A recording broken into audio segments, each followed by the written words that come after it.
यहाँ पे हम सीखेंगे आज कि वर्तमान काल यानी प्रेजेंट टेंस आपको संस्कृत में ही दिया होगा एग्जाम में कि वर्तमान काल उत्तम पुरुष, मध्यम पुरुष, अन्य पुरुष यानी फर्स्ट, सेकंड और थर्ड को फर्स्ट को बोलते हैं उत्तम, सेकंड को बोलते हैं मध्यम और अन्य को बोलते हैं थर्ड। सिंगुलर, ड्यूअल और प्लूरल को आपको सिंगुलर में एक वचन, ड्यूअल में द्विवचन और प्लूरल में बहुवचन याद रखना है।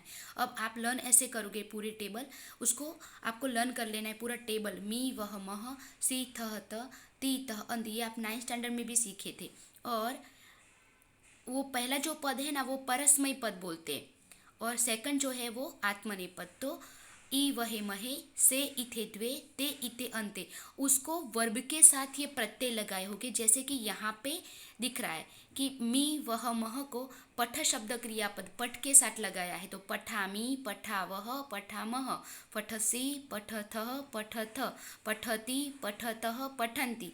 आपको एग्जाम में ऐसा दिया हो पठथः, तो आपको थह शब्द जो है वो देखना है लेटर लास्ट का, और आपको याद करना है कि कौन से टेंस का है। तो आप लिखोगे वर्तमान काल, और पुरुष कौन सा, तो मध्यम पुरुष, और वचन कौन सा, तो द्विवचन। तो वर्तमान काल, मध्यम पुरुष, द्विवचन, ऐसे आप उसके कोई भी पूछा हो पट की जगह पे कोई भी वर्ब दिया हो, आपको लास्ट का जो प्रत्यय है वो देखना है और फिर उसका आंसर लिखना है।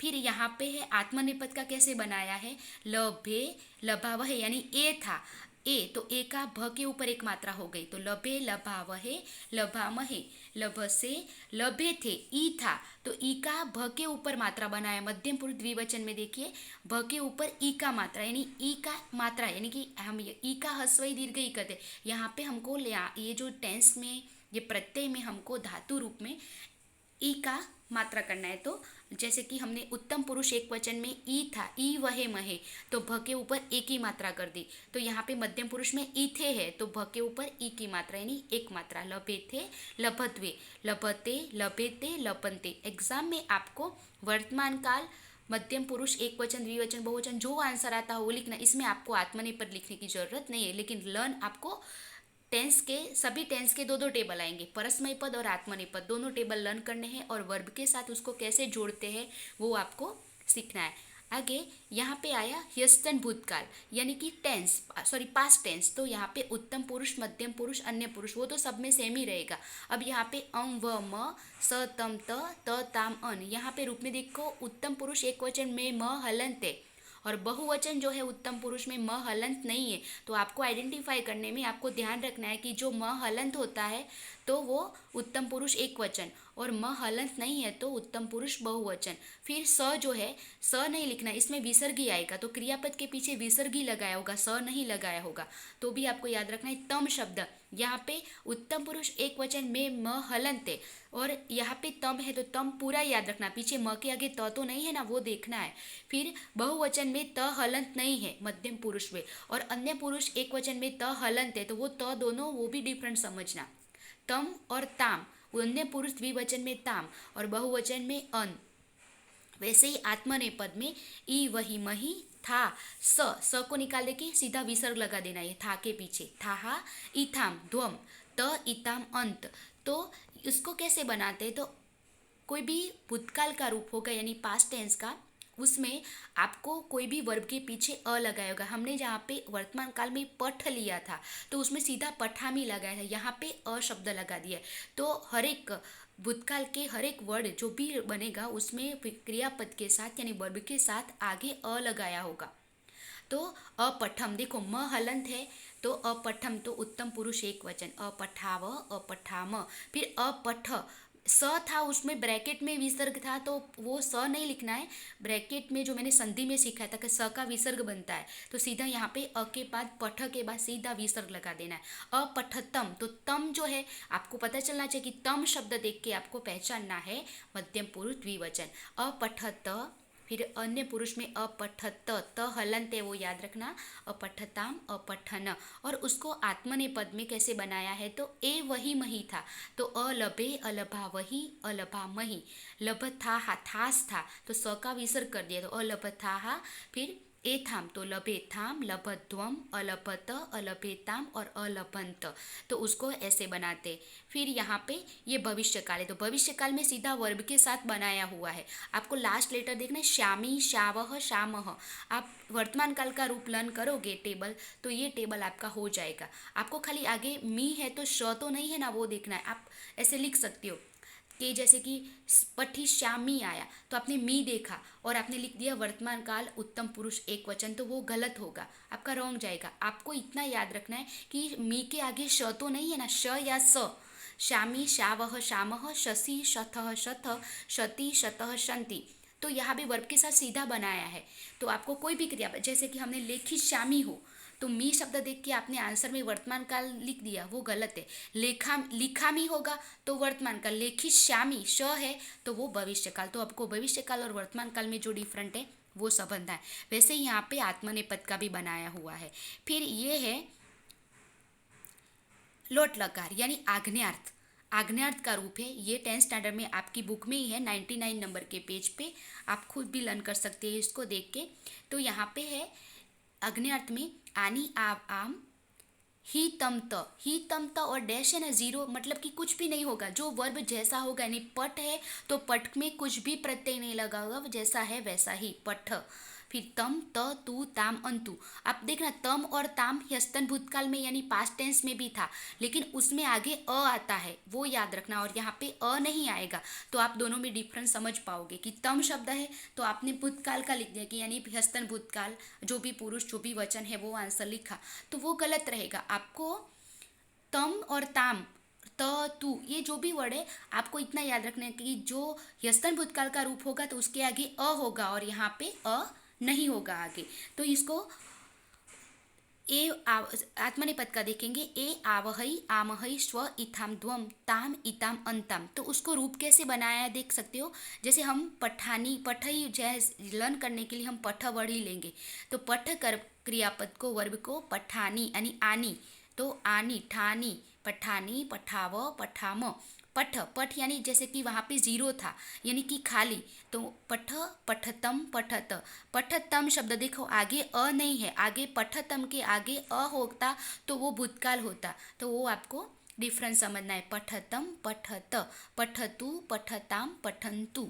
फिर उसको कैसे बनाया इसमें देखो, आत्मनेपद में ऐ आवहई, आमहई था तो लभई, लभावहई, लभामहई, लभस्व, लभे थाम, ईथाम था तो भ के ऊपर मात्रा, लभे थाम, लभध्वम, लभताम, लभेताम, लभंताम। इसमें भी आप अपने आप भी कुछ, आपको कुछ शॉर्टकट करके आपको लर्न करना है तो कर सकते हो। जैसे कि ध्वम शब्द आता है ना, वो ऑलवेज मध्यम पुरुष बहुवचन में होता है, पर आपको कौन सा टेंस है वो आपको खुद पहचाने का। अंताम, अंते, अंतु, ऐसे वर्ड जो होते हैं वो अन्य पुरुष बहुवचन में ही होते हैं, तो आप वैसे भी लर्न कर सकते हो।